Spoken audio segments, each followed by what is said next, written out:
Tentation et piège. Mon inspiration depuis tout enfant était de servir Dieu. Je me demandais souvent comment et surtout qu'est-ce que je devrais faire pour atteindre ce but. Dans quelle voie devrais-je m'engager? Je ne pouvais faire état de ce qui se passait en moi parce que je n'avais pas de mots pour cela d'une part, et que surtout, d'autre part, j'étais persuadée que j'étais la seule à pouvoir trouver réponse à ce questionnement. Je passais des heures à écouter ce qui se disait au-delà de ces tracas.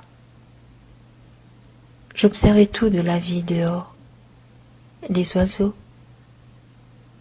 leurs chants, ce qu'ils faisaient vibrer en moi, les gens, leurs discours et leur incohérence,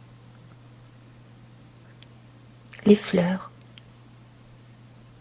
avec leur mystère de senteur et de couleur, les nuages, et tout ce qu'ils suscitaient comme voyage dans mon imaginaire. Tout ce qui était autour de moi me parlait, m'invitait à écouter une voix silencieuse en moi.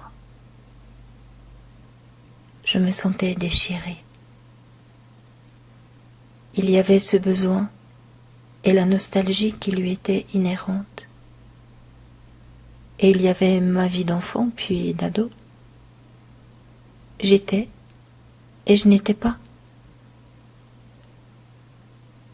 Et quand je croyais trouver un semblant de réponse, elle ne collait pas du tout avec la certitude au plus profond de mon âme. Combien de souffrances, de combats solitaires se sont déroulés durant toutes ces années de construction. Tentation et piège jalonnent le parcours de chacun tout au long de sa vie. Mais que se passait-il en moi? La vie, tout simplement. L'invitation à suivre cette voie vers l'éveil. Si je n'avais grandi dans une famille qui pratiquait la foi au quotidien, je crois que je n'aurais pas pu entendre tout cela. À l'âge de 13 ans, j'ai commencé la pratique du yoga, ce qui nourrissait mon âme et tranquillisait mon intérieur. Cela me donnait la force de chercher encore et encore ce que je devrais suivre comme chemin. J'ai vécu les tentations de la vie comme tous les ados de la terre, sans toutefois y trouver de refuge. Ça devenait important et urgent. Il fallait que je trouve le moyen de vivre et quitter cet état de survie suffocante. Quelques années après la naissance de mes enfants, la voix Sophie a ouvert ses portes à mon cœur. Ou est-ce mon cœur qui s'est ouvert à elle? Je ne saurais lui dire. Ce qui est sans équivoque, c'est ce qui s'est mis en place depuis cet instant. Une véritable alchimie s'est mise en service. Ce fut la révélation tant recherchée et tant attendue.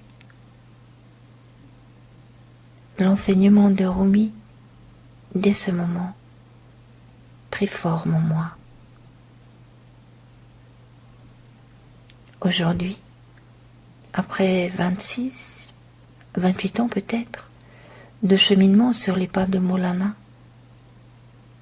je puis dire que c'est le début du chemin et que tout au long se trouvent tentation et piège pour tester la vérité et la détermination du marcheur. Tentation et piège pour affermir la foi, pour se purifier de l'ego, des incohérences, des impatiences, des révoltes enfouies. Et ces tentations sont l'argent, le désir de gloire, l'imitation aveugle et la transgression. Combien pénible et difficile est le chemin quand, ayant succombé à une tentation, l'effort n'est pas immédiatement fourni pour revenir humblement sur ses pas. Combien il peut être humiliant pour l'ego d'avoir à reconnaître qu'il a encore une fois plongé dans les abîmes de l'orgueil, du désir ou du pouvoir. Aujourd'hui, après tant d'années, je peux dire que chaque jour me guette la tentation à travers des petits riens ou des énormités. Je peux dire que rien n'est acquis une fois pour toutes sur le chemin qui mène à Dieu. Il convient de revenir repentant et humble, jour après jour, auprès de lui, implorant son pardon et sa miséricorde. Combien mince est le cheveu qui sépare l'ego de la vérité, et combien il est grand le risque que ce cheveu ne nous persuade que nous sommes du bon côté, du côté de la vérité. Le Coran, la sourate numéro 90 nous dit ceci. Nous avons certes créé l'homme pour une vie de lutte. Pense-t-il que personne ne pourra rien contre lui? Ne l'avons-nous pas guidé sur 2 voies? Or, il ne s'engage pas dans la voie difficile. Et qui te dira ce qu'est la voie difficile?